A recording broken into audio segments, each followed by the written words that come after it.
2021 महाडमध्ये आलेल्या नैसर्गिक आपत्तीमुळे नद्यांना पूर आला होता। या पुरामध्ये तालुक्यातील अनेक गावे वाहून गेली, अनेक जीवितहानी सुद्धा झाले। त्यातच मुक्या जनावरांचे उभारण्यात आलेले कोंडवाडे देखील वाहून गेले आणि जनावरांची गैरसोय झाली। त्यामुळे ते इतरत्र भटकत राहतात। रस्त्यावर फिरणाऱ्या भटक्या गायी मोठ्या प्रमाणात प्लास्टिक खात असतात। याचाच मोठा त्रास मुक्या जनावरांच्या पोटात होणाऱ्या आजारांमुळे दिसून आला।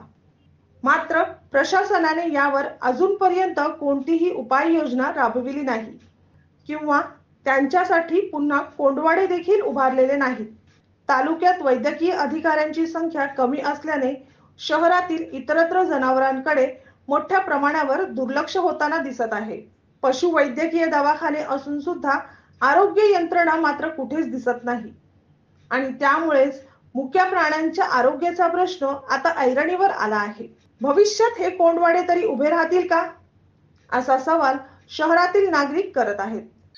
जो गायींसाठी जो निवारा शेड बांधला जातो तो आजपर्यंत नगरपालिकेने बांधलेला गेला नाहीये। 2021च्या पुरानंतर तो कोलमडीत झाला होता, त्यानंतर त्याकडे दुर्लक्ष करण्यात आलेलं आहे। दुसरा मुद्दा असा आहे की जो प्राण्यांचा दवाखाना आहे, पशु वैद्यकीय दवाखाना आहे, तिथले डॉक्टर्स तिथे जागेवरती अवेलेबल नसतात। आम्ही जेव्हा प्राणी मित्र म्हणून एखादं जनावर किंवा एखादी गाय रेस्क्यू करतो त्याच्यानंतर त्याची पुढची शस्त्रक्रिया करण्यासाठी तिथे डॉक्टर्स अवेलेबल नसतात, तिथले साहित्य अवेलेबल नसतात, तिथे कुठल्याही प्रकारची सेवा नसते। त्याच्यामुळे ती गाय एकतर ती तासबंद कंडिशनला तिला सोडावी लागते, अदरवाईज तिला आम्हाला ती मरताना दिसते समोर की आमच्या समोर तिचा जीव जातो। अशा अनेक गोष्टी आहेत ज्या नगरपालिकेने आणि प्रशासनाने त्याच्याकडे लक्ष वेधणं गरजेचं आहे। 2021च्या पुरामध्ये कोंडवाडा वाहून गेलेला आहे। त्या संदर्भात उपाययोजना करण्यासाठी आता जे शहरामध्ये प्रश्न उपस्थित झाले त्या अनुषंगाने आम्ही अग्निशमन दलाच्या ठिकाणी म्हणजे जागा आहे तिथं तात्पुरत्या स्वरूपात सोय करण्यात आलेली आहे।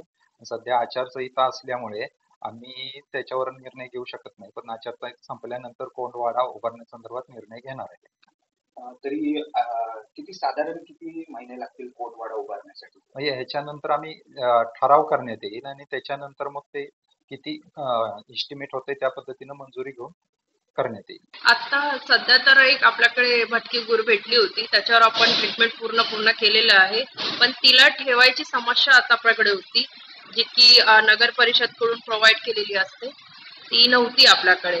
तर त्या गाईला पावसापासून आणि उन्हापासून वाचवायला शेड नसल्यामुळे जरा प्रॉब्लेम आलेला आहे आपल्याला। मनोज चेंडेकर, प्रखर लोकमान्य। संपूर्ण महाराष्ट्रातील परखड बातम्या पाहण्यासाठी आमच्या प्रखर लोकमान्य न्यूजला सबस्क्राइब करून बेल आयकॉनवर क्लिक करायला विसरू नका।